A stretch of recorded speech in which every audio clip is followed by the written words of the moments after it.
Alright, Victorum Gaming fans and Star Wars Armada fans, we're back. We've got another unboxing for you today. We're going to take a look at the Rebel Assault Frigate Mark II, so we'll be right back after we get this open for you guys.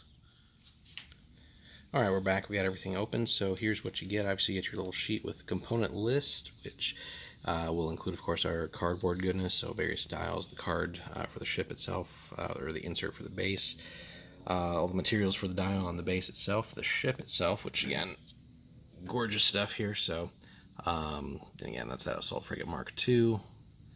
Give you guys kind of a spin around here.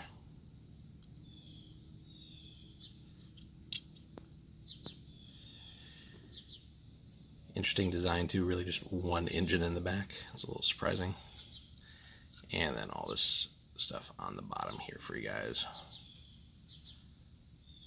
Alright, and then the cards themselves, of course. So we get two versions, as is pretty typical for ships. So we have a Mark I and a Mark II, and then our stack of upgrade cards and such. So taking a look between the two, so a fair amount of similarities. So both have 6 hull. The Mark A or Mark II-A has 2 blue anti-ship, whereas the B has just the 1.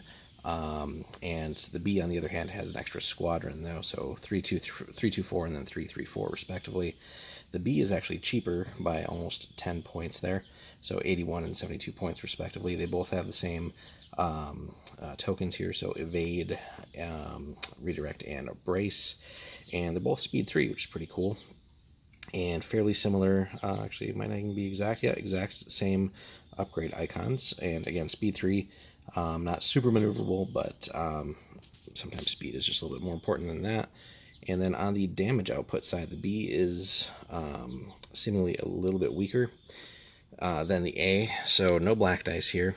Starting with the A, we got 2 red and a blue in the front versus just 2 red for the B. The sides are exactly the same, so triple red and a blue. And then the A is still a little bit stronger on the back with 2 red and a blue again, versus just 2 red for the Mark II B there. So, and then shield-wise, pretty interesting too. So it's 4 on the front, which not bad by any means. 3s on the side and 2 on the back.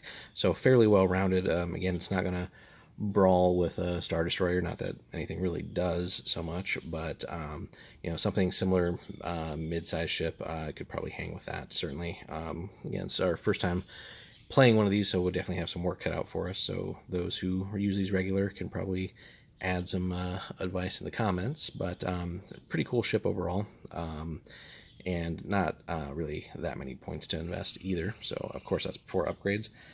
Then on the Admiral side, we get Garm Bel Iblis, 25 points.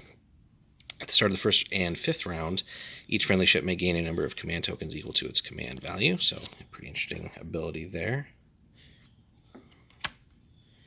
Adar Talon, oops, let's get that back here. After you resolve a squadron command, exhaust this card to toggle the activation slider of one squadron activated with that command, so that's pretty neat as well for 10 points. Weapons Liaison, so we've seen that before, but before you reveal a command, spend a command token to change that to a firepower or squadron. Veteran Captain's, of course, really good. When you reveal a command, you may discard this card to gain a command token of your choice.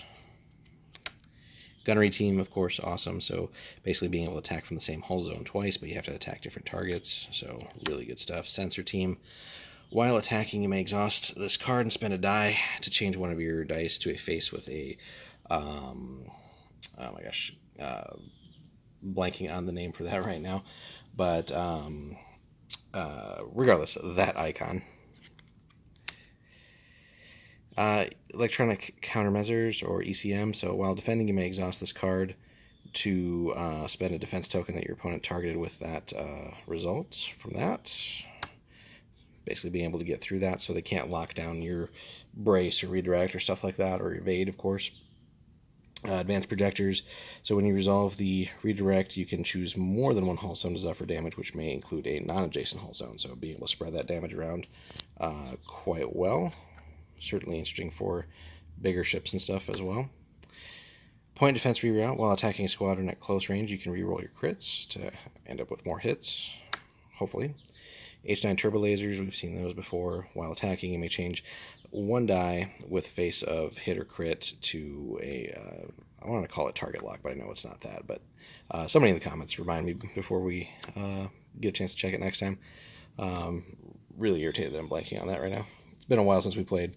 XX9s are really good too. So a crit, the first 2 damage cards dealt to the defender are face up. So just good stuff right there.